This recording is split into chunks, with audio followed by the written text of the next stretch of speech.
Bonjour, vous écoutez Des SI et des Hommes, le podcast créé par Stratégie pour parler numérique, informatique, digitalisation, entrepreneuriat et bien d'autres sujets.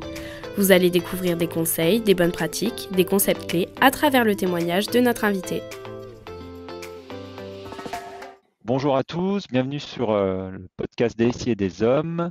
Bienvenue sur cette deuxième saison où j'ai le plaisir d'accueillir Ulysse Lubin aujourd'hui, donc il va nous présenter un petit peu son parcours. L'idée c'était d'avoir des formats un peu plus différents des autres de l'autre année et d'aller aussi sur des histoires d'entrepreneurs et des histoires d'entrepreneurs qui ont côtoient le numérique de près ou de loin. Donc j'ai le plaisir d'accueillir Ulysse. Bonjour Ulysse. Salut Nicolas, merci pour l'invitation, super sympa. Donc, on va démarrer par une question que je pose régulièrement, que je pose tout le temps. C'est Ulysse, quel est ton premier souvenir de numérique? Alors ça, on me l'a jamais posé cette question. Mon premier souvenir de numérique, probablement Paint à l'école primaire. Attends, si c'est sûr, c'est ça. On faisait des dessins de fous. Ça doit être ça. Je pense que c'est Paint. C'est bien d'ailleurs. Ça veut dire que, tu vois, l'une des premières activités créatives quand t'es enfant, c'est de dessiner. Mm. Et ben, notre premier contact avec le numérique, ça a été de dessiner sur Paint. Je pense que c'était ça, ouais. Et après, je me souviens de mes premiers jeux où j'avais chopé... je sais plus. Ça devait être les tout premiers Sims ou alors un vieux FIFA, un très très vieux FIFA. Ouais.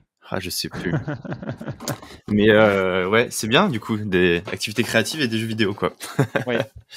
Ouais, non, mais c'est intéressant à entendre ça. Ouais. J'ai eu beaucoup la première saison, j'ai eu beaucoup, tu sais, la disquette, le vieux Ah PC, mais bon, mince. ça vient peut-être de l'âge aussi. T'es beaucoup plus jeune, Ouais. un peu plus jeune que ceux que j'ai eu, donc voilà quoi. Je me souviens des petites disquettes et tout ça, mais je crois que la première fois où tu vois j'ai eu un ordinateur entre les mains, où je me suis connecté, c'était au primaire. Ils avaient mis quelques ordis, ils nous faisaient des petits cours. C'était avant que j'ai un ordi à la maison, tu vois. Et, D'accord.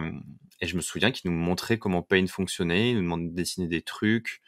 Et après, on avait accès aussi aux toutes premières encyclopédies. C'était pas encore Wikipédia, mais il y avait des encyclopédies en ligne. Oui, Et via Universalis Press ou des choses comme ça. Avant, on avait ouais, des choses comme ça, ouais. Ça fait ouais. partie de mes premiers souvenirs. Mais ouais, c'est intéressant de voir à quel point ça a évolué déjà. En fait, non, moi je suis pas tout à fait né avec, presque, tu vois. Je me souviens que ça arrivait quand j'avais, je sais pas, 10 ans, ça commençait, tu vois, de plus en plus, et tout le monde s'y est mis un peu en même temps, les parents, les enfants. Mm. À Oui. contrario, par exemple, ma petite sœur, mes petits frères, eux, ils sont nés directement avec, quoi. Oui, oui, non, mais ça, moi qui suis un petit peu plus vieux que toi, parce je crois qu'on a 10 ans, ouais, à peu près 10 ans d'écart, et c'est vrai que moi, c'est arrivé à peu près à 15-16 ans, vraiment l'informatique. On faisait de l'informatique en primaire, hein. Je me rappelle bien, on était dans des salles là, mais on faisait du traitement de texte, tu sais, sur Ouais, Word, ouais, enfin même pas Word, c'était Works à l'époque. ok. Et ouais, donc c'était sympa. Ok. Et après, donc après la primaire, est-ce que tu peux nous expliquer un petit peu ton parcours, qu'est-ce que tu as fait, qu'est-ce que tu as fait comme études? Ouais, bah écoute, je fais un bac S, je savais pas trop ce que je voulais faire de ma vie. Du coup, comme j'étais à peu près OK en maths, on m'a dit va en maths sup. Du coup, j'ai fait maths sup, ensuite j'ai fait maths P. J'ai fini par faire des concours un peu en mode dépité parce que je savais pas pourquoi je bossais 10 heures par jour pour la promesse d'un job un peu métro boulot dodo. Mais en fait, ce qui me motivait plus qu'autre chose, c'était d'aller me mettre des cuites en école d'ingénieur, quoi. Mhm. J'ai fini par avoir une école, par miracle, une télécom à Saint-Étienne. Et là, j'ai passé 3 super années où du coup, je sais pas si j'ai appris grand chose de très utile. En tout cas, j'ai beaucoup fait la fête. Je me suis fait des amis. Euh, et à l'issue de mon école, je savais toujours pas quoi faire. Je m'étais spécialisé un peu par défaut en photonique parce que je voulais pas trop faire de code et tout ça. À l'époque, ça me sortait un peu par les yeux. Euh, du coup, j'ai choisi mes parcours en disant, OK, c'est où est-ce qu'il y a le moins de code? Allez, je vais faire de l'optique. Je me suis retrouvé dans l'optique avancée, dans des trucs ultra théoriques. Alors, c'était intéressant, tu vois, d'un point de vue physique, de comprendre le monde dans lequel on évolue. Mais d'un point de vue purement opérationnel, est-ce que j'avais envie de travailler là-dedans? Pas du tout, tu vois. Donc, je me suis retrouvé diplômé à 22 ans, me disant, bon, bah, c'est bien. Je suis pas plus avancé que quand j'avais 17, quoi. Mais j'ai un diplôme d'ingé. Mais je vais pas m'en servir. Je m'intéressais de plus en plus près à l'entrepreneuriat quand même. Pour moi, c'était un peu la porte de sortie par rapport à mes études. Tu vois, je m'étais dit, bon, le diplôme d'ingé me permettra d'aller travailler un peu où je veux. Si je veux pouvoir ouvrir ma curiosité sur d'autres sujets, bah, ça va se faire via l'entrepreneuriat. Et du coup, j'ai participé comme encore une fois, je savais pas trop où aller. J'étais fasciné par l'espace et tout ça. Du coup, je suis allé dans tous les hackathons, tu vois, du CNES, de l'ESA, de la NASA, etc. Je traînais dans tous ces trucs-là. Voilà, je me faisais exploiter pour donner des idées gratuitement à des entreprises. Mais non, en vrai, c'était rigolo et ça m'a un peu ouvert mes chakras, on va dire. Et j'ai fini par gagner un concours de start-up, le seul qui n'était pas sur la thématique de l'espace d'ailleurs. D'accord. Et c'était un peu un délire avec un pote. On avait monté un petit dossier, on l'avait envoyé en mode ok, on va voir, ça passe ou ça casse. Et c'est passé, on a gagné ce truc. Et en fait, on s'y attendait pas. Et on s'est regardé droit dans les yeux et on s'est dit, est-ce qu'on a vraiment envie de partir en CDI là tout de suite ou est-ce que en fait c'est pas juste un signal qu'on nous envoie et ça vaut le coup de creuser, ça vaut le coup de tenter l'aventure et de se former et d'apprendre. Et du coup, on a décidé d'y aller. Donc on avait une place dans un incubateur là, pendant 2 ans. Et du coup, on a lancé cette startup. Et en fait, on était très mauvais. On a fait toutes les conneries possibles et imaginables que peut faire un first-time entrepreneur. On apprenait sur le net un peu comme, tu vois, un peu au hasard avec la vidéo d'Oussama Hamar et tout ça. Notre incubateur, c'est vraiment un truc très académique. Donc, en fait, on était coachés par des gens qui avaient jamais monté de boîte. Et du coup, c'était pas eux qui allaient nous sortir de là. Et nous, on n'était pas très bons. C'est-à-dire qu'on voulait à tout prix faire des beaux business plans pour aller lever des fonds et pouvoir recruter pour se la péter, alors qu'en fait, on aurait dû itérer rapidement sur notre produit, parler à nos clients et voilà quoi. Mais donc ça, c'est vraiment voilà 2 ans et demi de ma vie à faire beaucoup apprendre déjà, à faire beaucoup de bêtises. Je regrette pas du tout. C'est comme mon école d'ingé. Je regrette pas, même si j'avais pas d'alignement, tu vois, fondamental par rapport à la vie que je voulais mener dans ce que j'ai fait.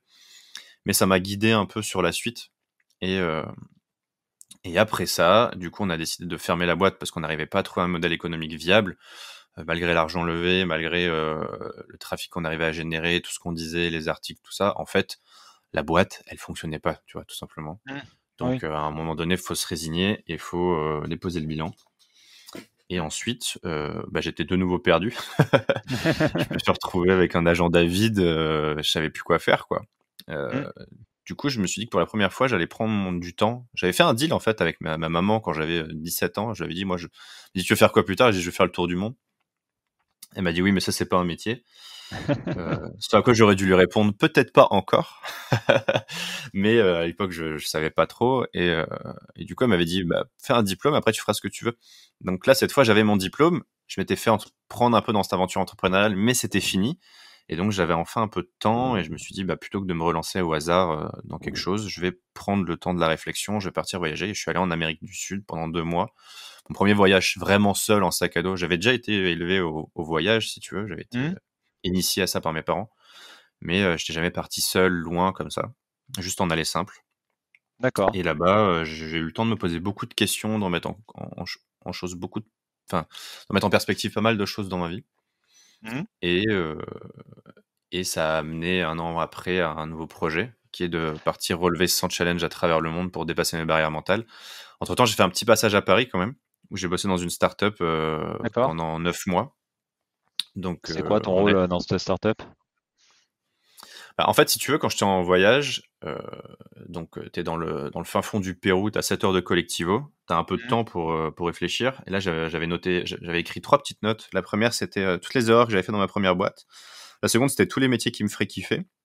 Et la troisième, c'était un truc qui s'appelait Expérience YouTube, où je sais pas pourquoi j'avais noté 67 idées de choses à vivre dans le monde et à documenter. Et dans le titre, il y avait marqué YouTube. Dans ma tête, c'était clair. Je savais pas trop pourquoi, mais j'allais faire des vidéos, quoi.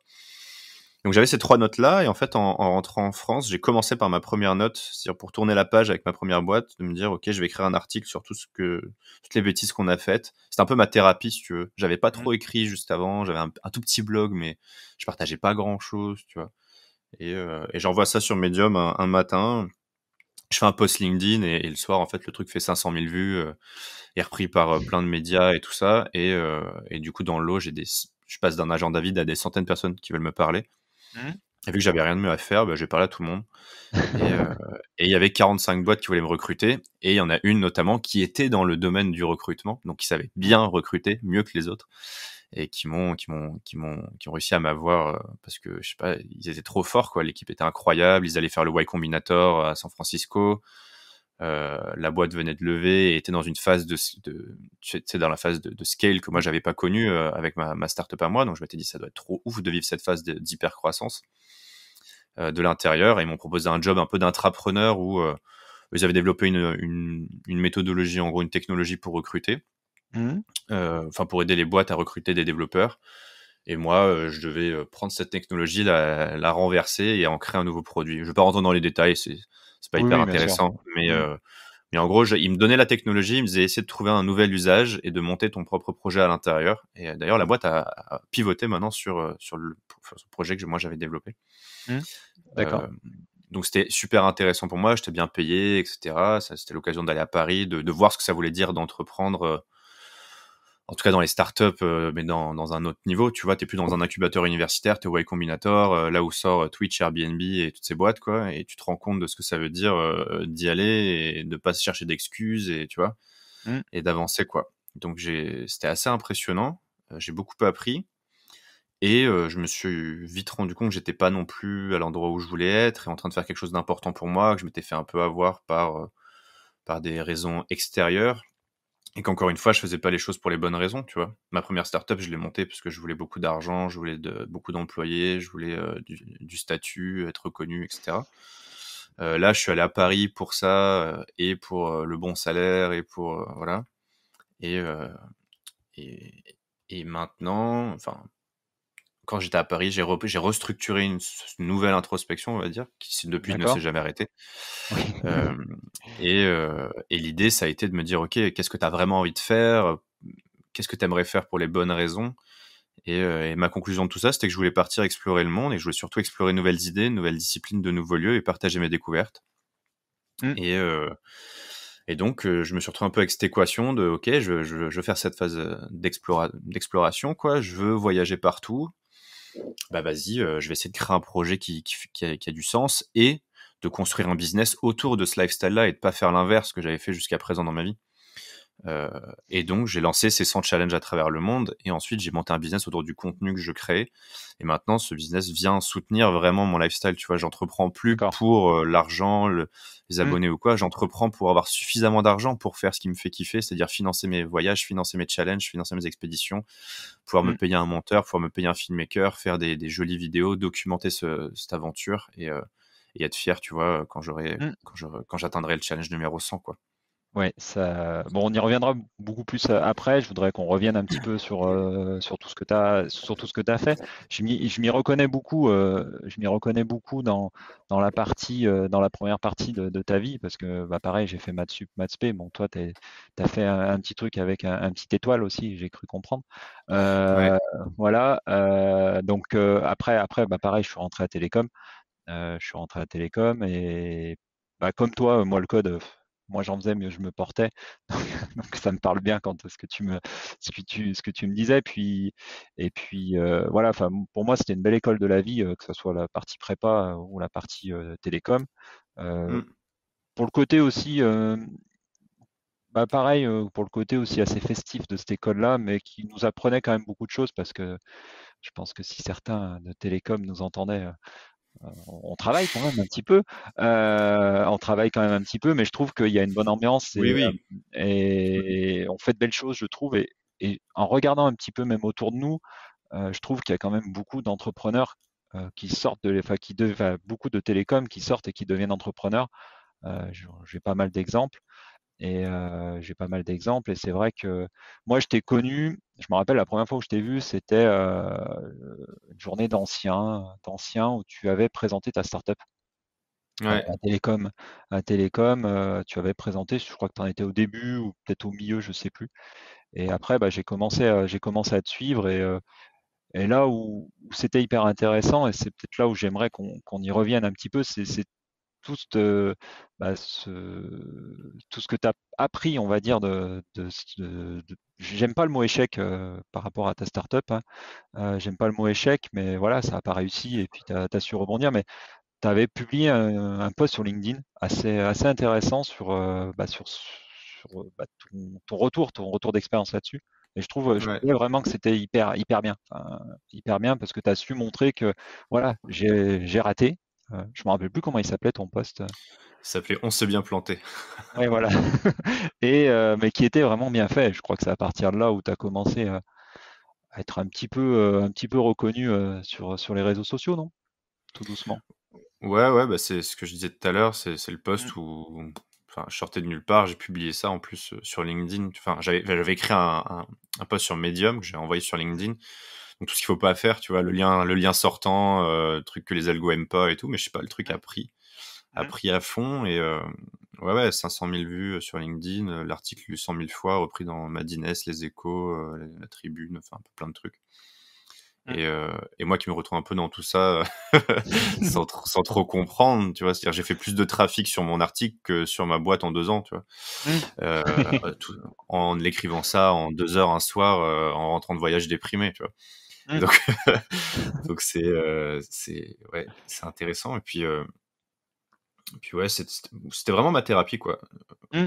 Et ça m'a permis de mettre des mots sur des choses où je me suis dit: «Si je réentreprends plus tard, déjà faut plus que je fasse ces conneries-là», tu vois?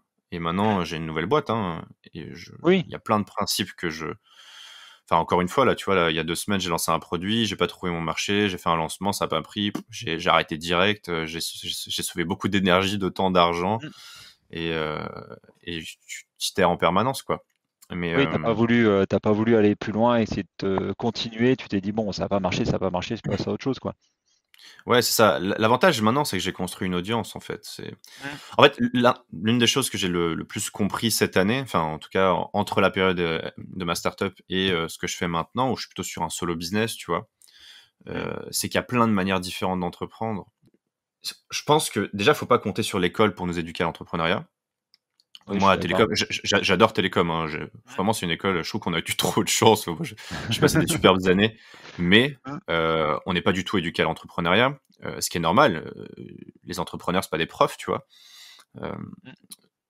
de plus, euh, si tu veux te former un peu toi-même à l'entrepreneuriat, soit tu as un cadre familial, où tu as des gens qui ont monté des trucs, ou des PME, ou quoi, et tu connais un peu ça, tu vois, ou un resto, ou une boulangerie, Mm. ou voilà. Oui. Soit pas du tout, et tu vas voir sur Internet, et en fait, tu tombes sur les vidéos d'Oussama Hamar qui t'explique qu'il faut monter une startup scalable et être légendaire, quoi. Mm. Euh, donc, en gros, nous, c'est ce qui nous arrivait quand on était à l'incubateur. Enfin, on se picousait à Oussama Hamar et on pensait que c'était le Messie et qu'il avait raison sur tout. Et je le remercie d'une certaine manière parce qu'il m'a appris plein de choses et il m'a permis de reconnecter aussi en partie avec mes ambitions, tu vois. Mm. Et je pense qu'il a fait beaucoup de bien à l'écosystème entrepreneurial français. Ça l'a rendu un peu moins toxique et ça a permis de donner une nouvelle vision et d'éduquer plein de gens. Par contre, il donne vraiment une vision unilatérale de ce que c'est que l'entrepreneuriat. Et, euh, et ça, le résultat de ça, selon moi, hein, c'est plein de gens qui entreprennent pour les mauvaises raisons, comme je te disais tout à l'heure, dont moi. Euh, alors que, en fait, t'as plein de gens qui veulent devenir millionnaires en montant des startups, Oui. et t'as très peu de gens qui veulent faire 100 000 euros par eux-mêmes, tu vois. Mm. Et la différence, c'est qu'avant, moi, je voulais faire le truc le plus énorme possible. Aujourd'hui, ma philosophie, c'est plus de minimiser les responsabilités et de maximiser les profits pour être libre, tu vois, pour avoir du temps. Et aujourd'hui, j'ai du temps, tu vois, et ça change tout. Et je me sens beaucoup mieux dans mes baskets. Je fais moins d'argent qu'avant, Oui. ou quand même quand j'étais en CDI. Encore que je suis en train de rattraper la pente. Et puis c'est exponentiel, tu vois, avec le contenu, Mm. parce que c'est quelque chose qui a des effets composés, quoi. La communauté se développe, etc. Mais aujourd'hui, j'ai le luxe d'avoir du temps et c'est une forme différente d'entrepreneuriat qui est beaucoup moins stressante et où j'ai beaucoup plus le contrôle sur ce que je fais, quoi.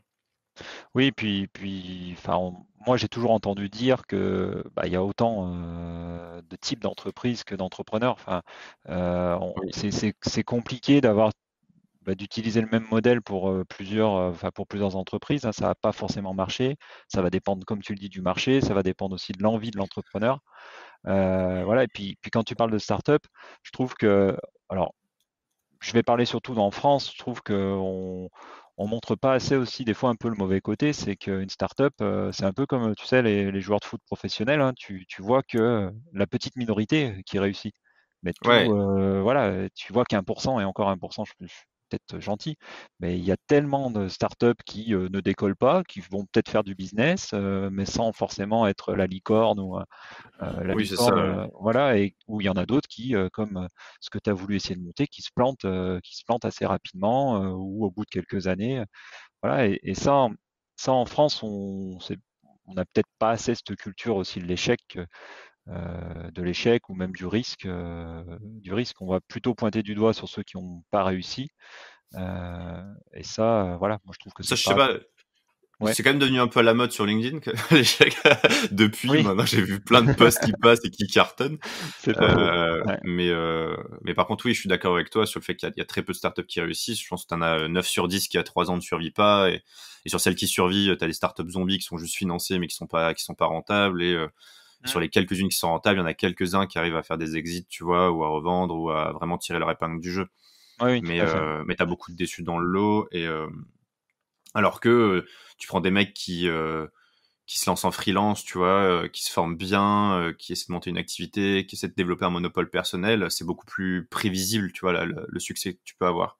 Oui, tout à Euh, fait. Mm. je connais beaucoup plus de gens qui font 100 000 € l'année, les pieds dans le sable en étant freelance que d'entrepreneurs qui ont réussi, quoi.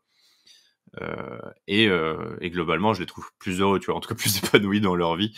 Et j'ai rencontré des entrepreneurs tu vois, qui allaient au Y Combinator, qui faisaient des trucs de ouf et tout. Et c'est pas pour autant qu'ils étaient bien, ils avaient levé beaucoup d'argent, ils étaient considérés comme successful, mais ils travaillaient 10 heures par jour. Et enfin, en tout cas, moi, c'est pas une vie que je leur enviais, quoi. Oui, tout à fait. Donc je suis d'accord avec toi, il y a autant d'entreprises et d'entrepreneurs que de formes. Et c'est comme dans le voyage, il y a autant de manières de voyager qu'il y a de voyageurs, tu vois. C'est sûr, c'est sûr, c'est sûr. Et après, c'est à chacun de trouver sa place, de trouver ses envies aussi, suivant ses envies. C'est ce que tu dis. Toi, tes envies sont positionnées ailleurs parce que tu as eu le temps. Enfin, tu as testé aussi. Hein. Tu as testé, Ouais, à tu as eu fond. le temps aussi de faire. Et je trouve que c'est ce qui fait aussi la suite de ton parcours, de prendre du temps, de se poser les bonnes questions. Et parce que enfin, c'est comme ça que je le ressens moi de l'extérieur en te suivant là depuis quasiment le début. Hein. Je pense que ouais, je te suis depuis le début. Ouais, Et ouais. c'est ce côté un peu oui, tu prends le temps de te poser les questions. Alors tu l'as fait parce que voilà, parce que ta startup n'a pas fonctionné comme tu le voulais, comme tu l'as dit, tu as fait des erreurs, vous l'avez planté, mais tu as pu prendre le temps de te poser et de te poser les bonnes questions et de dire quelles sont mes valeurs. Enfin, aussi ça, quelles sont mes valeurs, quelles sont mes envies, qu'est-ce que j'ai envie de faire de ma vie. Et après, bah, tu t'es aligné sur ça. Je pense que c'est là où tu en es, clairement, actuellement.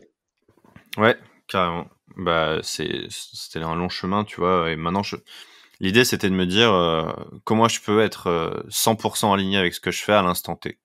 Ça veut Mm. pas dire que ça va pas évoluer, ça veut pas dire que je vais pas Oui. continuer d'itérer sur mon quotidien, sur mon business, même sur mon projet, tu vois. Mhm. Sans à travers le monde, ils ont déjà pas mal évolué. Tu regardes dans la ligne éditoriale, dans ce que je fais plus vraiment les mêmes challenges qu'au début.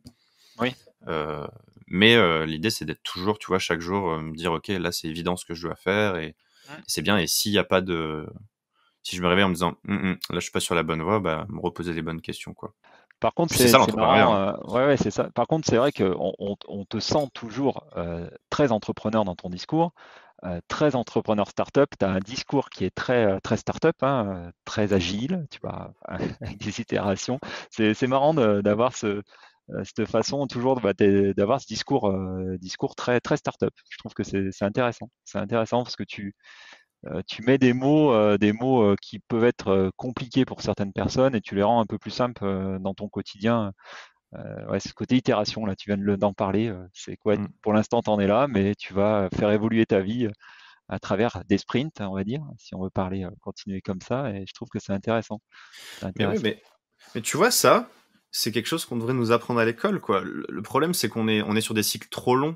Même l'école, tu pars sur Oui, 1 an, tu vois, à chaque fois, et tu te spécialises. Enfin, chaque année, c'est beaucoup trop long comme cycle. mmh, Et dans la vie, on n'itère pas du tout assez.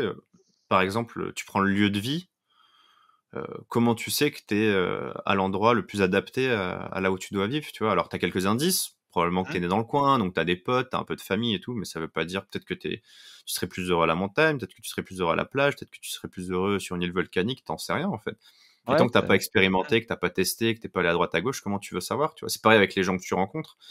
Tu sais, je vois beaucoup de gens qui ont un cercle un peu par défaut parce qu'ils ont été au lycée ensemble, parce qu'ils ont été à l'école ensemble, ou parce que c'est ma famille ou quoi, ouais, mais oui, qui prennent pas le temps d'expérimenter et d'itérer sur leurs relations. Et c'est pour ça qu'on a du mal aussi à lâcher, tu vois, des relations toxiques ou quoi, ouais. parce que on n'ose pas aller dans cette phase un peu d'expérience, tu vois. Moi, je sais que depuis que j'ai commencé à voyager, là, mon cercle, il a évolué de ouf, quoi. Ouais, Je tu me suis m'étonnes. fait plein de nouveaux amis, de gens qui Mmh, vivent un peu comme moi, tu vois, qui sont des entrepreneurs slash mmh, créateurs slash nomades, tu vois, mmh. vagabonds. Et, euh, et je trouve ça ouf, en fait. Et je me dis, j'ai d'autres amitiés, tu vois, que j'ai moins. Et ça, c'est un truc que m'a peut-être appris le côté un peu start-up, tu vois, Mmh, d'itérer et de chercher ton product market fit, si on continue dans les termes techniques. Mais en fait, dans la vie, c'est pareil, quoi. On mmh. pourrait parler de est-ce qu'il y a un fit dans le lieu que tu vis, est-ce qu'il y a un fit avec les gens que tu côtoies, est-ce qu'il y a un fit avec les activités que tu fais dans la journée, tu vois, est-ce qu'il y a un fit avec tes routines.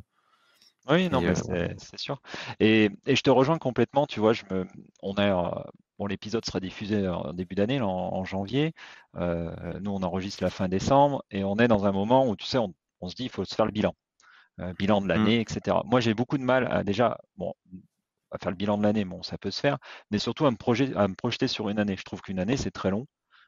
C'est très long. Il y a beaucoup de choses qui peuvent changer dans une année. On l'a bien vu là avec les différents événements autour du Covid, hein, qui ont quand même bougé les lignes et qui ont mm, beaucoup perturbé les gens parce que je trouve que les gens veulent se projeter et veulent se projeter souvent très loin. Et le Covid, mm, ça t'empêchait de te projeter loin. Tu savais même pas ce que demain ça allait être parce que si tu pouvais sortir, pas sortir, enfin, etc., etc. Et, cetera. Et moi, j'ai du mal maintenant. Je me dis non, moi, ma vision, c'est plutôt maintenant de travailler plutôt au trimestre parce que je trouve qu'un trimestre, ça reste un temps assez court, et de me dire, voilà, je vais me projeter là-dessus, et puis après, ben, tous les trimestres, faire cette itération qui, pour moi, me permettra d'avancer au fur et à mesure, parce que ça va me permettre de me réaligner, ça va me permettre de... Ouais, et je trouve que, enfin, je te rejoins complètement sur ce côté, ouais, itération, la vie déjà évolue, ça va très vite, de plus en plus vite. mm, Donc, ouais, non, non, mais je trouve que on se carrément. rejoint sur pas mal de petites choses comme ça. Mm. Il y a un autre aspect un peu négatif du fait de se projeter à fond, c'est que tu te lances jamais parce que tu vas chercher trop loin, tu vois. C'est Parce vrai. que là, on parle entrepreneuriat. En fait, on parle comme si tout le monde qui nous écoutait sont des entrepreneurs, tu vois, se sont lancés. Mais en fait, Mm. il y a plein de gens aussi qui aimeraient y aller et tout ça, mais qui idéalisent le truc à fond et qui se disent, OK, il va falloir faire ci, il va falloir faire ça. Et du coup, en fait, tu te lances jamais vraiment.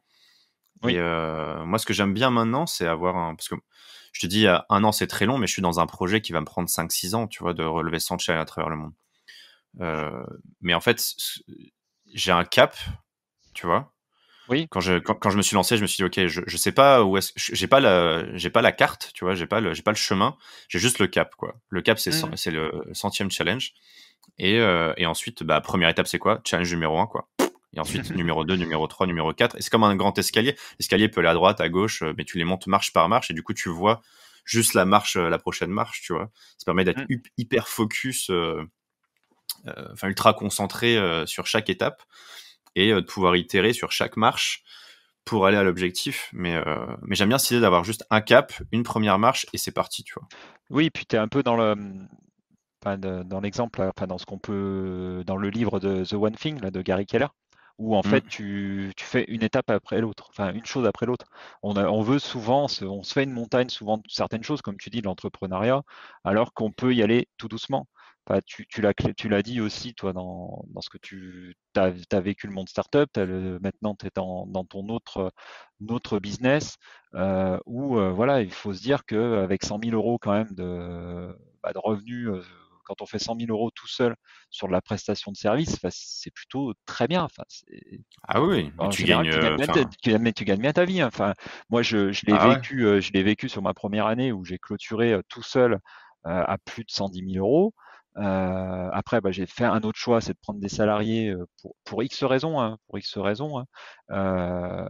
Et finalement, il y a un choix à un moment qu'on va faire. Est-ce qu'on doit rester tout seul? Est-ce qu'on doit continuer à être aligné, à se dire voilà, moi je veux vivre ma vie comme je l'entends et pas dépendre des autres et pas manager, et pas des choses comme ça. Mais il y a, on l'a dit, il y a différentes façons d'entreprendre. Ouais, carrément. Et surtout, ce que tu dis très bien, c'est ouais, j'ai 100 challenges à faire, je vais faire un après l'autre. Et puis je vais, Mm. voilà. Et si tu veux, d'ailleurs, si on reprend ton exemple avec les 100 000 euros, c'est beaucoup plus prédictible. Si ton objectif, c'est de devenir millionnaire, il y en a qui ont peut-être des bonnes raisons de vouloir devenir millionnaire, mais c'est beaucoup plus prédictible de se dire, je vais monter une activité en solo ou alors avec une petite équipe, tu vois, pour faire 100 000 euros par an, ou je sais pas, tu te sors 8 000 euros de salaire si tu dépenses, si déjà t'as un lifestyle un peu lâche, tu vois, tu dépenses 2 000 euros par mois, bah, t'es capable d'investir 6 000 euros par mois, c'est énorme, tu vois, t'investis 6 000 euros par mois, ça fait 70 000 par an, à 10% si tu les places bien avec les intérêts composés, en moins de 10 ans, t'es millionnaire, tu vois. Ouais. Donc, et ça, c'est beaucoup plus prédictible que se dire, je vais tenter une startup et peut-être dans 3 ans, je la revends 5-6 millions, tu vois. Oui, c'est sûr. C'est sûr. Oui, tu as clairement raison parce que ouais, c'est pas vraiment prédictif. Je connais une entreprise, une start-up là, qui s'est montée, elle a mis 15 ans à réussir, enfin 15-20 ans à réussir à se vendre correctement, quoi, où les fondateurs, ils sont partis, voilà, ils sont tranquilles, mais 15-20 ans à trimer et pas être sûr aussi que tu y arrives, quoi. Mais bon. Ouais. Et d'ailleurs, sur Euh, des PME, sur d'autres types de boîtes avec des ouais, salariés aussi, où tu as des revenus plus prédictibles, c'est des choses qui peuvent s'envisager aussi, tu vois. oui, tout à fait. Se dire, Tout à OK, on va fait. faire ça, on va sortir des bons salaires, ensuite on investit bien, et si on est un minimum éduqué financièrement, ce qu'on nous apprend pas non plus à l'école, Oui, tout à fait. C'est et vrai, je suis ben, d'accord. Ouais, on ouais, peut y arriver, quoi. ouais, ouais, Enfin, on sur peut y arriver. la Si encore partie. l'objectif, c'est de faire beaucoup d'argent, parce que, encore une fois, moi, je suis pas forcément convaincu que ce soit le. Enfin, j'ai l'impression que c'est souvent un moyen détourné d'aller là où on a vraiment envie d'aller. Ça, c'est plus des Ouais, sujets perso. mais après, je te rejoins complètement sur la partie école, éducation. Il y a certaines choses qui sont de plus en plus oubliées. Tu parlais des finances personnelles. Bah, on nous apprend pas à gérer correctement nos finances. Enfin, après, je trouve qu'il y a plein de petites choses comme l'entrepreneuriat et je pense il y aurait tellement de choses à revoir, à Mais en revoir fait, pour. c'est juste hyper logique, quoi. Enfin, après, ça, c'est. Moi, je suis un peu fâché avec tout ça, mais c'est logique dans le sens où c'est la structure même d'une école, quoi. L'école, ce qu'elle veut, c'est être bien classée sur l'étudiant, donc elle veut un C'est maximum de vrai. gens qui trouvent des CDI rapidement. C'est pour ça que t'as pas forcément une forte culture de l'entrepreneuriat, sauf dans certaines écoles, tu vois, mais c'est rare. Et, et puis, t'as des programmes qui sont faits par l'éducation nationale. Enfin, de base, ce sont pas forcément des gens qui sont non plus éduqués pour gagner beaucoup d'argent, tu vois. De toute façon, si t'es millionnaire, généralement, tu vas pas faire prof dans une école, quoi. T'as autre chose à faire, Oui. donc c'est plus ça, quoi. Et mais c'est trop dommage. Moi, je pense qu'on devrait donner des cours de finances perso. Déjà, je pense qu'on devrait donner le cours apprendre à apprendre en premier, tu vois. En primaire, Ah on oui, devrait apprendre à apprendre. c'est vrai. Je suis complètement, moi, je suis désabusé. En fait, j'ai compris, j'ai exploré un peu cette thématique dans mes premiers challenges, tu vois. Je me rappelle. Ouais. Et c'était vraiment mon premier focus. Après, je suis passé plutôt sur les barrières mentales, mais mon premier focus, c'était apprendre à apprendre. Et j'ai compris comment fonctionnaient les mécanismes du cerveau et de l'apprentissage, de la mémorisation dans mes premiers challenges, après avoir fait 20 ans d'études. Enfin, tu vois, j'avais fait maths Oui. sup, même maths spé étoile, école d'ingé, machin, et j'étais nul en apprentissage. Heureusement que j'avais des bonnes capacités de base, si tu veux, sinon je m'en serais pas sorti. Et en fait, en découvrant ça, je me rends compte que tout le monde est absolument capable. Le meilleur exemple, c'est le premier challenge. Ouais, Après, j'ai sur monté le une pic. conférence, en fait. C'est ça. J'ai monté une conférence qui s'appelait, du coup, Apprendre à apprendre, que je donnais dans les entreprises et les écoles. Mon pitch de départ, c'était si l'école nous a longuement dicté quoi apprendre et nous a très mal expliqué comment le faire. Et j'ouvrais la conférence en disant, d'après vous, notez sur un petit papier combien de temps il vous faut pour mémoriser 1000 décimales de pi. Bon, toi, tu connais la réponse puisque tu as déjà vu le challenge. Oui. La plupart des gens me répondaient entre 15 jours et 1 an. Et moi, je limitais à 1 an maximum parce que sinon, il y a des gens qui me disent ça me prendra toute une vie, tu vois. Une fois, j'ai fait le test, j'ai fait la moyenne. Je sais pas, il y devait y avoir 40 personnes, j'ai fait la moyenne et la moyenne, c'était 137 jours, je crois. Moi, j'ai pas une mémoire hallucinante, tu vois. Tu me donnes un numéro de téléphone, pas sûr que je m'en souvienne dans 5 minutes, tu vois. Ouais. Mais j'ai mis 5 jours j'ai mis 3 jours à m'en souvenir. Sur ces 3 jours, j'ai mis 1 jour et demi à construire des outils mentaux et seulement un jour et demi à commencer à apprendre les décimales de pi. C'est juste que je me suis construit les bons outils et après j'apprenais 100 décimales par heure en fait. Et donc 3 jours versus 137, j'ai vu qu'il y avait un décalage monstrueux, tu vois. Et même moi, quand j'ai démarré le challenge, sachant que j'étais plutôt optimiste sur l'apprentissage et tout ça, je pensais que ça allait me prendre 10-15 jours. Donc même moi, j'étais complètement à côté de la plaque, tu vois. Et ça m'a mis direct une bonne leçon. Ça m'a fait comprendre qu'on est capable de beaucoup plus que ce que l'on pense, qu'il faut juste être organisé et qu'il faut juste parler à notre cerveau de la bonne manière, quoi. Et ça, on devrait nous l'enseigner parce que c'est complètement hallucinant. Par exemple, je vois la manière dont les langues sont enseignées. Ça me fait bon exemple. Ça me fait vriller complètement, quoi. Personne sort au bac en étant bilingue anglais ou espagnol, sachant qu'ils ont fait je sais pas combien d'années d'anglais, quoi. Alors que moi, quand je suis parti voyager 2 mois en Amérique latine, j'ai appris l'espagnol. Mais parce que c'était pas la même manière d'apprendre. Aujourd'hui, meilleur exemple, c'est les listes de vocabulaire, quoi. Jamais t'apprends du vocabulaire comme ça. C'est la pire des manières. Oui, c'est clair. Et on a tous eu des listes de vocabulaire à apprendre, tu vois. Ah bah, ma fille qui a 7 ans là, qui est dans l'apprentissage complet, c'est tu récites tous les soirs des mots, quoi. Voilà, des mots. Ouais, mais ça c'est terrible, ça. Ouais. Ça, ou les conjugaisons, la grammaire et tout ça. Alors qu'en fait, une langue, tu peux te dire, bah ok, la grammaire, par exemple, je vais prendre une dizaine de phrases, genre la pomme est verte, la pomme m'a été donnée, je lui donne la pomme, tu vois, etc., etc., etc. Tu décomposes toutes les manières de construire des phrases. Ensuite, tu peux faire un dessin pour comprendre la mécanique de la grammaire de la langue, tu vois, comment la langue est construite. Une fois que tu as ça, tu apprends utile, c'est-à-dire tu dis, ok, c'est quoi les 300 mots qui composent 80% ou 90% de tout ce qui est écrit sur Internet, tu vois, ou de tout ce qui est utilisé dans la vie courante, quoi. Tu mémorises ces mots-là. Pour les mémoriser, tu fais certainement pas une liste, mais tu tapes le mot dans la langue originelle dans Google Images pour voir ce que ça veut dire le mot, parce que c'est pas parce que je te dis fille en russe que ça peut être une jeune fille ou une femme ou enfin tu vois, ça peut être plein de choses différentes. Donc comme ça, tu crées une image et t'essaies plus de faire le passage je pense en français, donc je vais essayer ensuite de traduire dans cette langue-là, parce que par exemple, tu prends le russe et le français, la structure même de la langue est différente, ça veut dire que tu penses la langue différemment. Et tu dis ok, bah, je vais taper le mot fille en russe dans Google Images, je vais voir à quoi ça ressemble, tu vois, est-ce que c'est plutôt voilà une jeune fille ou plutôt une femme mature, ou on peut prendre n'importe quel autre exemple, tu vois, ou une voiture ou peu importe. Et ensuite je me crée une flashcard où d'un côté je marque le mot en russe et de l'autre je mets l'image, tu vois, et je me crée mon propre deck, là, mon propre paquet de cartes, et ça je peux les réviser, parce que quand on apprend, on n'apprend pas en relisant, en fait. On n'apprend pas en révisant, on apprend en se souvenant. Oui. Et donc, tu regardes ton image, tu dis, ah oui, ça c'est tel mot, etc. Et tu fais cet effort conscient. Et là, tu vas voir que tes mots, tu vas les apprendre à une vitesse folle, quoi. Et tout le monde peut être capable d'apprendre une langue en quelques semaines, en un mois, et de baragouiner dans la rue et de se débrouiller et avoir un niveau plus décent que des gens qui passent le bac, quoi, et qui ont passé 10 ans à étudier une langue, quoi. C'est ouf. Enfin, moi, ça me rend ouf. Non, mais oui. Et puis, est-ce que tu crois aussi qu'en France, je parle de ce que je connais de mieux, en France, qu'on se met aussi des barrières à se dire, je parle pas la langue, une langue étrangère, parce que j'arrive pas à bien la parler. Ouais, aussi. Il y a mille excuses, quoi. Ou alors, c'est pas le même alphabet et tout, alors qu'un alphabet, franchement, ça prend moins d'une semaine à maîtriser un alphabet. Je m'étais fait le challenge là pour apprendre le géorgien, truc qui a rien à voir avec la France. Je l'ai appris en quelques jours, tu vois. C'est vraiment pas dur. Mais encore une fois, si tu as les bonnes méthodes. Si juste tu recopies bêtement des lettres, tu vas mettre des mois avant de maîtriser l'alphabet. C'était ton challenge 36.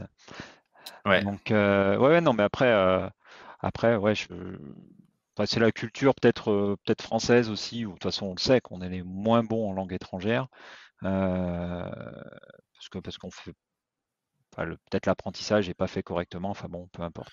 Je sais pas.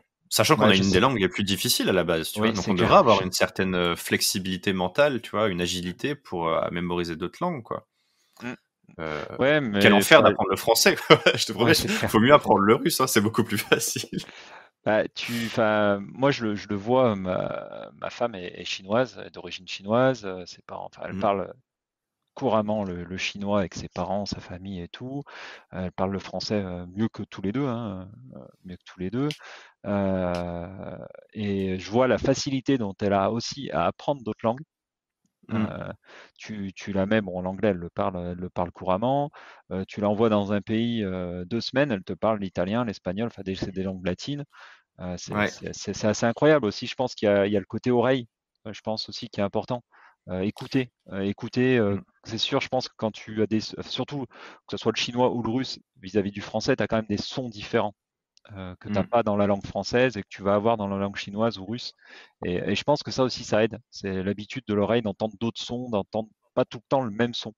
Euh, Ouais, et puis déjà, tu prends la langue chinoise, c'est un super bon exemple parce que eux, ils ont une construction de la langue par l'image, tu vois. oui, c'est vrai. Ils dessinent les caractères, ils ont plusieurs alphabets, dont un qui est vraiment, tu vois, centré sur la figuration, la symbolisation. Et ça veut dire que dès le plus jeune âge, ils sont formés aux images Oui, mentales, Mm. qui est l'un des outils les plus puissants d'apprentissage. Oui, c'est sûr. Euh, C'est sûr, c'est donc sûr. voilà. Mm. Enfin, une de mes théories Non, sur non, le mais chinois. c'est bien. Non, non, mais oui, mais tu as raison. Après, comme me disait ma belle-mère, c'est très compliqué à apprendre par contre la partie écriture. Autant la partie euh, langage, enfin, Mm. parler, c'est plus facile, mais la partie écriture, c'est plus compliqué, plus compliqué. Mais voilà, faut le temps. Et puis, enfin, c'est peut-être même une question que je pourrais te poser. C'est dans tous tes challenges là que tu as relevés, enfin, c'est beaucoup d'apprentissage. Mais tu l'as dit, euh, pi, 1000 décimales de pi, je sais plus, tu as mis 3 jours à peu près. Ouais, 2 jours et demi, je sais pas, résumé 100 livres, je m'en rappelle plus, c'était en 50 heures, hein, c'est ça? Voilà, que je suis Ouais. sur ta page.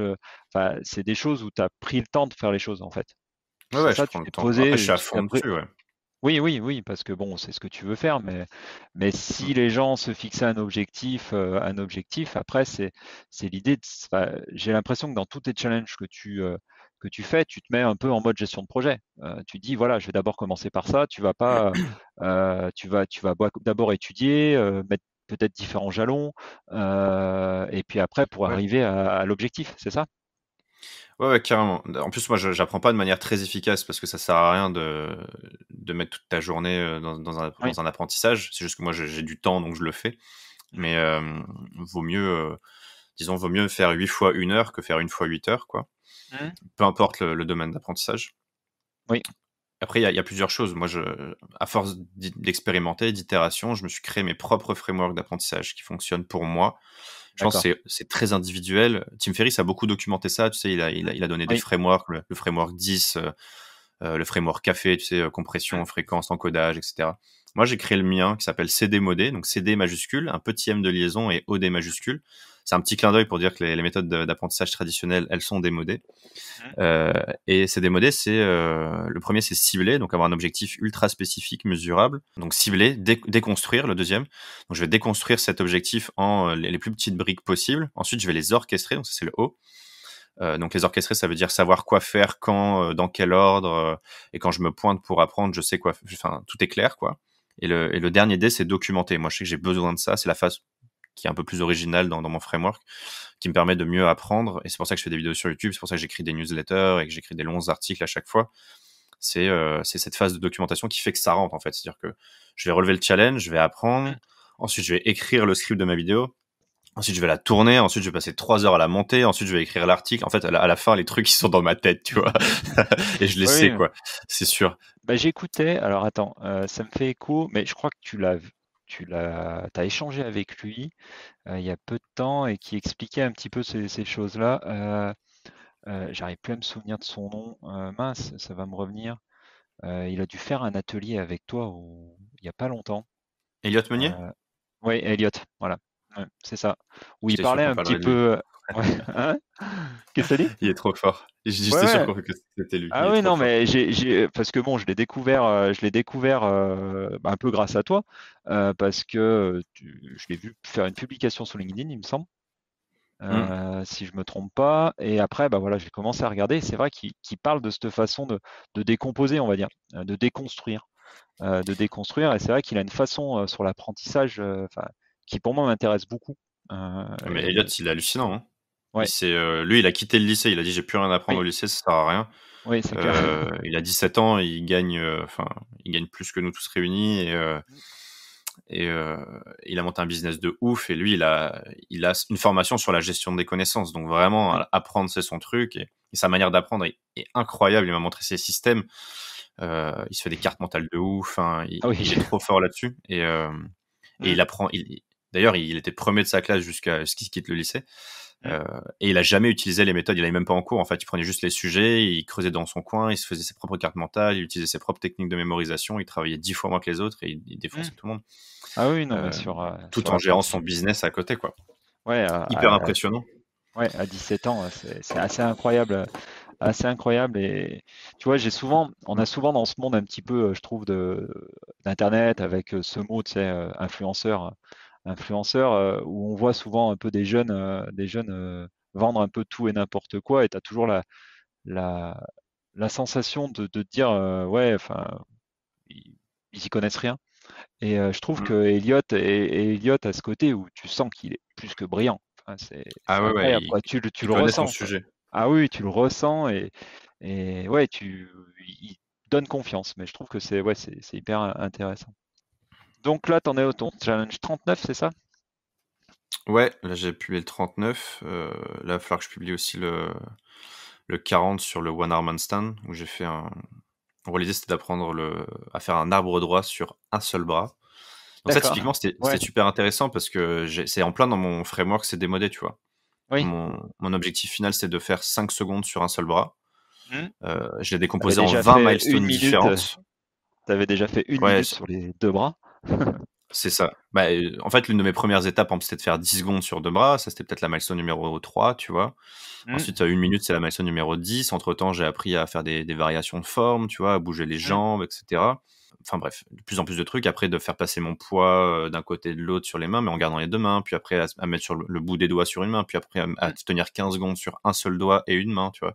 Puis après, de lâcher la main et d'essayer d'être parfaitement aligné. Parce que c'est ridiculement difficile, en fait. Les gens se rendent pas compte à quel point c'est n'importe quoi, comment c'est dur. Le One Arm Handstand.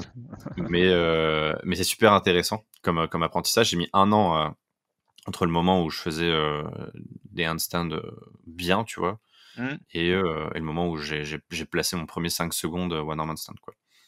D'accord. Et typiquement orchestré pour chaque milestone, je me fixe un objectif, par exemple tenir 15 secondes sur une main et le bout des doigts sur l'autre, quoi.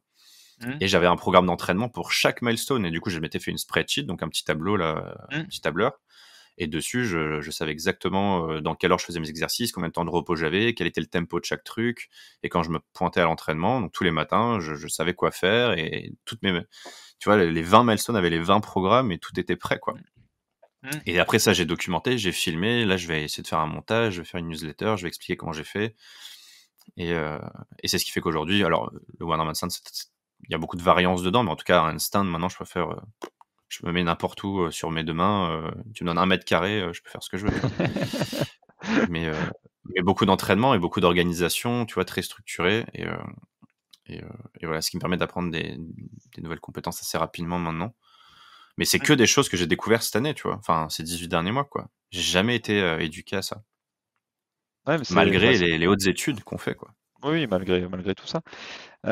C'est quoi ton challenge qui était le plus dur pour toi? C'était celui-ci? Ouais, c'était celui-ci. Ouais. C'était celui-ci parce que le plus long, quoi. Ouais. Et le plus long et ce qui demandait le plus de discipline. C'est vraiment, faut t'entraîner tous les jours pendant 1 an, si tu veux espérer arriver au début du One Arm Handstand. Mais je sinon, pense qu'il n'y a pas que ça. Enfin, il y a enfin, autour de la préparation, je pense que tu dois aussi faire un peu sûrement du gainage ou des choses comme ça. Je pense pas que tu es que à essayer de tenir sur ta main.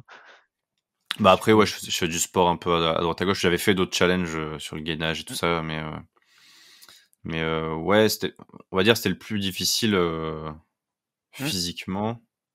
Enfin, peut-être même mentalement, je sais pas. Après, il y en avait plein enfin, je sais pas, ça dépend, les challenges.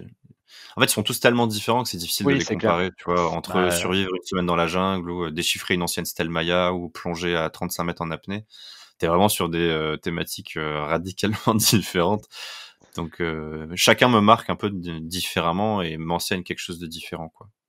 Moi, tu vois, c'est vrai que il y en a un qui m'a. Alors, je sais pas si qui m'a le plus étonné ou je sais pas lequel, comment l'exprimer, mais qui m'a le plus marqué, on va dire, c'est celui où tu t'es fait piquer par une fourmi balle de fusil. Enfin, je sais pas pourquoi, tu vois, autant les autres je vois bien, mais celui-ci, je me suis dit, mais il est fou quoi. Il est fou, là, je sais pas, ouais, je sais pas pourquoi celui-ci il m'est resté, il me reste.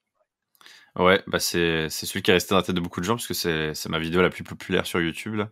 Ah oui? D'accord, Euh, ouais, je sais pas, elle doit faire 700 ou 700 000 vues, je crois, cette vidéo. Puis elle a été republiée sur TikTok. Elle a été volée sur TikTok 100 fois au moins. d'accord, Je pense, ok. il doit y Mm, avoir 10 vidéos TikTok à plus d'1 million de vues qui tournent où tu me vois me mm, faire piquer. Et donc je pense que les gens sont hyper intrigués par ça. D'ailleurs, je m'attendais pas mm, du tout à ce que ça cartonne autant. Et, euh, et ouais, je pense on a peut-être un côté sadique ouais, de voir ce peut-être. qui va se passer, tu vois. Pour redonner un peu de contexte, c'est la fourmi balle de fusil, c'est l'une des plus grandes fourmis du monde, de mesurer Oui. 3 cm, et c'est elle qui a la piqûre d'insecte la plus douloureuse du règne animal. Mm, Donc c'est pas mortel, sauf si tu fais une réaction allergique, mais et ça dure ouais, jusqu'à 24 heures. Moi, ça a duré 6 bonnes heures, on va dire, de douleur mm. vraiment intense, où tu penses plus qu'à ça, et je sais pas, c'est peut-être l'équivalent de 30 piqûres de guêpe en même temps, sauf que la douleur est diffuse, c'est-à-dire qu'elle reste pendant plusieurs heures, quoi. Mm. Et, euh, et du coup, faut battre ça. Et moi, c'était un challenge mental. J'étais vraiment dans la préparation. D'ailleurs, dans la vidéo, c'est étonnant qu'elle ait fait autant de vues parce que je suis pas du tout dans le show-off, tu vois. Oui, oui, Il c'est y a, il y vrai. a plein de Mm, vidéos qui ont fait des millions de vues sur YouTube où les gens se roulent par terre, crient, machin, finissent sous morphine à l'hôpital ou font tout mm. un spectacle. Et moi, j'étais vraiment pas allé pour ça. Je voulais vraiment pas faire le spectacle. C'était un truc très personnel. Je voulais Ouais, comprendre qu'est-ce que ça voulait dire d'avoir mal. Je voulais aussi comprendre, savoir si c'était possible d'accepter la douleur, si c'était possible de l'anticiper, de la visualiser, tu vois. Euh, et je savais que ça allait être fini au bout de 24 heures, donc finalement j'avais pas si, enfin je savais que ça allait être juste, j'allais en chier quoi qu'il arrive, et puis ce serait fini après quoi. mm. Mais je Alors qu'il y trouve, a des gens qui ont des douleurs chroniques et qui en chient beaucoup plus, tu vois, et qui doivent gérer ça au quotidien quoi. mais tu vois, moi, je l'ai pas ressenti comme le côté où on aurait pu le voir, tu sais, à la Jackass ou à la Michael Youn. Tu vois, je pense que c'était hyper intéressant parce que déjà, c'était pas surjoué et le côté aussi documenté.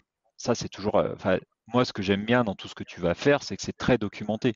Quand tu vas faire, quand tu vas plonger à 35 mètres en apnée, t'expliques comment t'y arriver, t'expliques comment t'as fait. Enfin, tu vois qu'il y a eu de la recherche. Tu vois pas que c'est juste quelqu'un qui est là pour faire le buzz.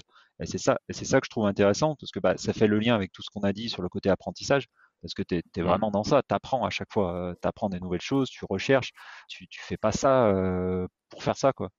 Enfin, déjà, tu fais ça pour Ouais, toi. ouais, je le fais pour moi en premier. Le, Mm, le fait que ça touche plus de gens, bah, vu que je documente, je publie, tu vois, tant qu'à faire. mm. Oui, Et le fait que ça touche des gens, c'est trop bien, mais c'est vraiment l'externalité positive, quoi. C'est vraiment pas ma motivation première. Je le fais pas pour avoir tant d'argent sur mon compte, pour avoir tant d'abonnés à mon compteur YouTube. C'est pour ça d'ailleurs que j'écris des articles de blog en plus de YouTube, tu vois, ça me demande plus de temps, mm, c'est pas quelque chose qui me sert tant que ça à ma croissance, mais moi ça me sert dans la phase de documentation, et je sais qu'après j'aimerais écrire un livre sur les centres à travers le monde, et je serais content d'avoir écrit 100 articles de 2000 mots où j'aurais tout documenté, quoi. oui, oui. Et ça m'aura bien entraîné aussi. Et Mm, donc ouais, bah, c'est ça, je le fais pour moi, et pareil, ce Formiball, je l'avais fait pour moi et pour comprendre un peu ces mécanismes-là, et je regrette pas du tout. non, D'ailleurs, c'est non, super intéressant le mécanisme de la douleur. J'avais bien décortiqué la oui, c'est vrai. ponératoxine, Mm, comment elle fonctionne, comment elle vient défoncer nos nerfs, enfin nos signaux nerveux là, nos influx. C'est assez hallucinant. mm. Très- Non, mais très bien. Bah, écoute, on commence à arriver à la fin. Alors, dans les dernières questions, quelle est ta citation, toi, de vie, quelque chose que tu retiens, que tu t'appliques tout le temps? Est-ce que tu as une citation? Quelque chose à nous Ouais, partager? j'ai un mantra de l'une des personnes qui m'inspire le plus, qui est de Bruce Lee. Enfin, c'est pas tout à fait, enfin, si c'est de Bruce Lee, mais c'est surtout issu de sa philosophie, qui est le Jeet Kune Do, une philosophie qui ensuite, enfin, qui est devenue un art martial, on va dire, mais c'est absorbe ce qui est utile, rejette ce qui ne l'est pas, et ajoute ce qui t'est propre. Je suis à fond là-dedans. Elle est en gros dans mes notes là en permanence. Elle est épinglée en haut. Faut que je la Ouais, vois tu tout le m'étonnes. temps Mm. parce que j'aime beaucoup cette phrase parce en une phrase, ça synthétise beaucoup de choses que je fais aujourd'hui, en tout cas de ce que j'aimerais faire, tu vois. Mm. cet aspect toujours apprendre, être toujours ultra curieux, ultra ouvert. Tu vois, mes 3 valeurs fondamentales, c'est la curiosité, la liberté et l'authenticité. Et dans la curiosité, c'est cette idée d'être toujours ouvert, tu vois, et de dire souvent pourquoi pas, enfin de souvent dire pourquoi, et aussi pourquoi pas, tu vois, de comprendre, de tester des trucs. Et ce côté absorbe ce qui est utile, c'est je suis fan et va rencontrer des gens qui sont forts et inspire-toi, imprègne-toi. Ouais. Rejette ce qui ne l'est pas, c'est mais attention, tu vois, garde un esprit critique et c'est pas parce que quelqu'un te dit quelque chose que c'est forcément tenu pour acquis. Toujours avoir du recul, sortir des modèles préconçus, pas avoir peur de remettre en cause un peu le status quo, ce qu'on nous apprend à l'école et ce dont notre famille pense, tu vois. Qu'est-ce que ça veut dire de réussir, quoi. Oui, c'est vrai. Et ajoute ce qui t'est propre, c'est l'aspect authenticité, quoi. C'est être toi-même, jouer son propre jeu, pas tricher, créer ton propre framework, expérimenter et tirer ses propres conclusions, quoi. Mm. C'est ce qui m'éloigne un peu plus de cet aspect un peu plus développement personnel où tu vas vraiment appliquer des méthodes à la lettre. Moi, c'est pour ça que j'aime beaucoup l'introspection. C'est parce que tu vas chercher les réponses en toi et ensuite tu te les appliques et tu crées ton propre système, quoi. Ouais. Non, mais ça, je te rejoins. Je pense que enfin, s'appliquer son propre système, c'est important parce que chacun a ses systèmes. On parle de routine, tu sais, on parle de productivité, de choses comme ça, mais en fait, il n'y a pas de règles. C'est chacun doit faire son propre apprentissage et ses propres règles. Mm. Donc, ouais. Ouais. Et Moi, je suis est-ce très que, fan là-dessus. Un ouais, mini vas-y, mot vas-y. là-dessus, je suis très très fan de la posture de l'explorateur versus Mm. la posture de l'expert. C'est-à-dire que si typiquement il y a quelqu'un qui veut se lancer là, Oui. qui nous écoute, qui veut lancer un podcast, une newsletter, n'importe quoi, un blog, une chaîne YouTube, il n'y a pas besoin d'être un expert d'un Mm. sujet pour en parler. On peut juste aller l'expérimenter, le documenter, dire ce qu'on nous on a appris, quelles sont les leçons qu'on en a tirées, et ensuite laisser aux gens l'opportunité d'aller faire eux-mêmes leur propre expérience et d'en tirer leurs propres leçons. Mm. Et c'est ça un peu ce côté, voilà, absorbe ce qui est utile, rejette ce qui ne l'est pas, ajoute ce qui t'est propre, et après tu donnes, et puis les gens font ce qu'ils veulent, tu vois. Et ça met Mm. aussi un peu KO le syndrome de l'imposteur. On n'a pas besoin d'être super fort dans ce qu'on fait, on peut juste documenter notre apprentissage, et voilà. Donc voilà. J'aime bien cette petite posture de l'explorateur, là. Ah, mais c'est bien, ouais, c'est sympa, c'est sympa. Un livre à nous conseiller? Parce que je sais que tu en avais lu pas mal hein, dans ton premier challenge, Ouais, mais je pense que tu en as relu. Est-ce que tu aurais un livre à nous conseiller, conseiller aux auditeurs? ouais, allez, ma meilleure lecture de 2021, c'était How to Live de Derek Sivers. Derek Sivers, c'est quelqu'un que j'aime beaucoup, qui est un vrai minimaliste pour le coup, jusqu'à son site web. Son site web, il y a que du CSS, du HTML. Il a tout enlevé, il y a que des lignes. Genre, c'est un site D'accord. noir écrit en vert, tu vois. C'est genre hyper simple. Il va toujours à l'essentiel. Et ce livre-là, je crois il a mis plusieurs années à l'écrire. Ça devait faire 100 000 mots au début. Et il a réduit,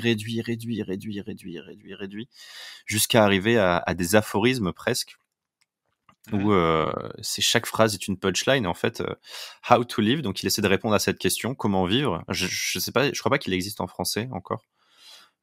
Et du coup, il propose 27 solutions contradictoires et une réponse bizarre. Ça, D'accord. c'est le sous-titre du livre. Et du coup, il propose à chaque fois une manière de vivre et il va à fond dans cette manière. Par exemple, la première, c'est être indépendant. Il dit, en gros, être indépendant, virgule, c'est, voilà, is the way to live, quoi. D'accord. Et ensuite, il va à fond. Donc, il dit, si tu veux être indépendant, faut faire ça, faut surtout pas te marier, faut surtout pas, voilà, faut pas avoir de copine, ou alors faut changer tous les soirs, ou alors, tu vois, faut être toujours dans ce délire-là à fond. Mhm. Faut pas avoir d'employé, faut maîtriser 100% des aspects de son business, faut avoir tel type de métier, faut pas avoir d'adresse fixe, tu vois, tu es indépendant, c'est la manière de vivre. Ok, deuxième chapitre, commitment, tu vois, s'engager. Tout l'inverse. Marie-toi, achète une maison, reste toujours au même endroit, apprends à connaître par cœur ton village, etc. Et donc, c'est ce livre-là, donc il te propose 27 réponses complètement contradictoires et une conclusion bizarre que je ne spoilerai pas. Et en D'accord, fait, ça vas-y. donne beaucoup d'idées sur... déjà, ça montre qu'il y a plein de manières de vivre, que non, on peut être enfermé dans certaines, mais qu'il y a plein d'autres choses qui existent. Ça montre aussi qu'il n'y a pas de bonne réponse à cette Mm. question-là, que c'est quelque chose de profondément personnel et que c'est à nous d'expérimenter. Et ça montre qu'on peut tester un paquet de choses, quoi. Tu vois, moi, ça m'a donné plein d'idées, ce livre. Il est drôle, il est très facile à lire, du coup, parce que tu vois, comme chaque phrase est vraiment réduite au minimum, c'est pas des paragraphes de 3 lignes pour chaque phrase, Oui, quoi. C'est vraiment, tu vois, des punchlines. ouais, c'est Et ça. Ouais. donc, je le conseille à fond, voilà, si vous voulez D'accord. tester de nouvelles manières de vivre. Voilà. Je le mettrai en commentaire, comme ça les gens pourront le retrouver. Et ma dernière petite question, c'est si on avait, enfin, je sais que tu suis pas mal de gens un petit peu enfin, sur YouTube, les choses comme ça. Mm. Est-ce que tu aurais quelqu'un à nous conseiller? On a parlé d'Eliott Meunier, mais est-ce que tu aurais d'autres personnes qui sont inspirantes pour toi? Ouais, à fond. Tu parles sur YouTube là? Oui, YouTube ou ailleurs, enfin voilà, sur un blog, sur voilà, des choses comme ça. Est-ce que tu aurais des personnalités à suivre qui t'inspirent, qui... Ah, j'en ai plein. Vas-y, je te fais une petite liste, tu veux. Ouais, ça marche. Vas-y, je me livre un exercice. Je te donne quelques-unes et j'essaie de justifier en une phrase. Ça marche. Ouais. Il y a l'excellent blog de Tim Urban qui s'appelle Wait But Why. J'adore. Alors c'est écrit en anglais, mais il écrit des longs articles où il va creuser des sujets complètement what the fuck avec beaucoup de brio et de procrastination. C'est génial. Mhm. Ainsi que des petites illustrations très drôles. On peut citer Johan Lopez, mon pote là, qui a la newsletter Ouais. Snowball sur les finances personnelles. On en parlait Ah, tout à l'heure. Pour ouais, commencer à s'éduquer, c'est un... en fait, je pensais clairement à lui sur la partie où il fait la formation avec Live Mentor, où il a fait sa première Mm. formation là, sur les finances personnelles via Live Mentor. Et j'ai trouvé ça top. Enfin, moi, je l'ai Et la pas suivi, newsletter mais payante, mais oui. il y a une partie gratuite aussi. Donc pour commencer, on peut aller dans les archives de la newsletter. Il y a plein de Ah, il y a bonnes plein. Moi, infos. je le suis et ça m'a donné envie, tu vois, d'apprendre un peu plus sur ce domaine-là. Donc, Ouais.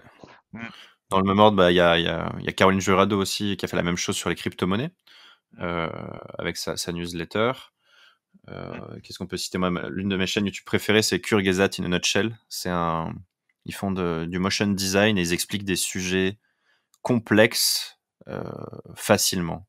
Non, Tu peux répéter ils ut- le nom? non, c'est Le nom. l'inverse. Ils expliquent des sujets difficiles simplement. Voilà, c'est plutôt D'accord. ça. Ça s'appelle Kurzgesagt. Je crois que c'est allemand. Ah, Euh, oui. mais alors attends, je sais plus comment c'est écrit. Ouais, c'est impeccable. Kurzgesagt. C'est ma chaîne YouTube préférée, c'est magnifique, c'est super beau, ça explique chaque vidéo, c'est la pédagogie en veux-tu en voilà. Et t'apprends plein de choses. En plus, il y a beaucoup de sujets que moi j'aime beaucoup sur l'espace Mm. et sur la vie enfin c'est génial. Voilà. Mike Horn, trop fort. En plus, il a lancé une chaîne YouTube là il y a pas longtemps. Je suis en train de lire son dernier livre là en ce moment, donc vous pouvez Ah, aller ça va suivre. bien sur le côté explorateur. Voilà, là, c'est. Ouais, sur la survie et tout. Mm. Moi, il m'avait pas mal aidé aussi quand je m'étais préparé pour ma semaine de survie dans la jungle au Costa Rica. Ouais, t'avais pu Euh, le rencontrer, enfin, échanger et avec lui? non, pas Non? encore, Ah, mais pas ça encore. viendra, Ah, ça oui. viendra, ça viendra. Et donc ouais, lui trop fort. Tu sais quoi? Attends, allez, parce que sinon je vais passer ma soirée Oui. à donner des noms. Mais je t'en donne un dernier. Mm. C'est Nims Purja. C'est un mec, Nirmal Purja. Il a il a sorti un documentaire il y a pas longtemps sur Netflix. C'est lui qui a battu le record d'ascension des 14 sommets Ah oui. de Oui, plus oui, de ok, 8000 ouais. mètres dans le monde. Le précédent Je- record était de 7 ans et lui, il les a fait en 6 mois. Enfin, 7 mois. mm. Ouais, oui, Complètement hallucinant. non, non, non, j'ai vu ça, enfin, je l'ai revu hier, je cherchais un truc sur Netflix et j'ai revu, je me suis dit, tiens, je vais l'ajouter, je le regarderai là dans la semaine, parce que Mate-le. c'est des sujets qui m'intéressent énormément, ces sujets-là, parce que bon, je fais du trail et j'adore aller courir, tu sais, dans la nature et gravir, enfin monter, quoi, j'adore monter. Mm. Et ouais, j'ai vu ça et tiens, c'est marrant que t'en parles. Je, Non, je me mais dis de le regarder. c'est incroyable. Je l'ai maté hier, j'ai pas décroché. Et Ouais, je pensais pas que quelqu'un allait arriver aussi vite dans la hiérarchie des gens qui m'inspirent le plus, tu vois. Il s'est fait une petite place à côté de Mike Horn et de Bruce Lee, là, très très rapidement. oui. Nirmal Purja. Hallucinant, en fait, de détermination, de comment il a construit son projet. Et bon, c'est une énorme machine, quoi. Monter 14 sommets de plus de 8000 mètres en 7 mois, entre le Pakistan, la Chine et le Tibet, enfin, Mm. et le Népal, c'est hallucinant, quoi. Trop fort. Moi, il m'inspire beaucoup et ça m'a donné envie de faire l'ascension du Mont Blanc. J'aimerais la faire cet été, je pense. Oui. Ce sera ma première entrée sur l'alpinisme qui Mm. débouchera peut-être un jour, qui sait, sur l'Everest. Ce serait bien. Peut-être pour conclure la série des 100 challenges à travers le monde, ce serait pas mal. Mm. Non, mais c'est vrai, donc ouais, non, c'est marrant, parce que je l'ai vu hier et ça me parle bien là, donc ouais. Bon, on arrive à la fin. Je pense qu'on pourrait parler encore un moment. J'ai voulu faire un épisode un peu différent et je pense que j'ai réussi. Merci bien Ulysse de ta participation et de tous nos échanges. Avec plaisir, merci. J'invite les gens à te suivre. Alors, je crois qu'on te retrouve un petit peu sur tous les réseaux sociaux, hein, si je Ouais, ne me trompe pas. Ulysse Lubin, partout, Voilà, même de sur toute façon, TikTok. même sur TikTok, bon, je te mettrai de toute façon, je mettrai tous les liens pour que les gens puissent te retrouver. Et puis bah, j'espère on aura sûrement l'occasion, on en échangera tous les deux de toute façon, hein, comme on le fait de temps en temps. Et puis bah, peut-être qu'on se Mm. retrouve à la fin de tes 100 challenges pour un Pour faire le nouvel bilan, épisode, hein. Ouais, pour faire le bilan, ça serait intéressant. Et puis, ouais, je crois qu'aussi que tu fais un podcast, il me semble, où tu participes à pas mal de podcasts aussi, c'est ça? ouais, je participe à beaucoup de podcasts et puis j'en avais lancé un qui s'appelait Les Curiosités Vagabondes, mais ça c'était plus un one shot. Oui, J'avais fait juste une saison où on était en Géorgie, j'avais organisé un co-living là-bas, il y avait une cave avec une très grande table et on était 10. Donc c'est la cave dans laquelle le propriétaire fabriquait son propre vin et ça s'y prêtait bien pour tirer des ouais, sujets au hasard, mettre des micros au milieu avec un petit verre de vin évidemment ouais, et bien sûr. discuter autour de sujets et apporter nos différentes visions sur plein de choses. On a fait un épisode sur l'échec notamment, on a fait sur le travail, on en a fait sur les extraterrestres, tu vois, sur plein de trucs différents. D'accord. Et donc ouais, c'est un petit projet à côté. C'était un petit challenge. En fait, je m'étais lancé le challenge de produire un podcast en une semaine et de voilà d'expérimenter ça. Mais, Oui. voilà. Ok, bon, bah, je te remercie encore, Ulysse. Bah, je te souhaite déjà de passer une bonne fin d'année, un peu en France, Merci. d'après ce que tu m'as dit, et puis après, tu repars pour de Ouais. nouvelles aventures, avec quelques aventures en France, hein. Mhm. Et puis, bah, j'invite tous les auditeurs à te suivre et à continuer de nous suivre, nous, des SI et des hommes. Et bah, je vous dis à bientôt. Salut.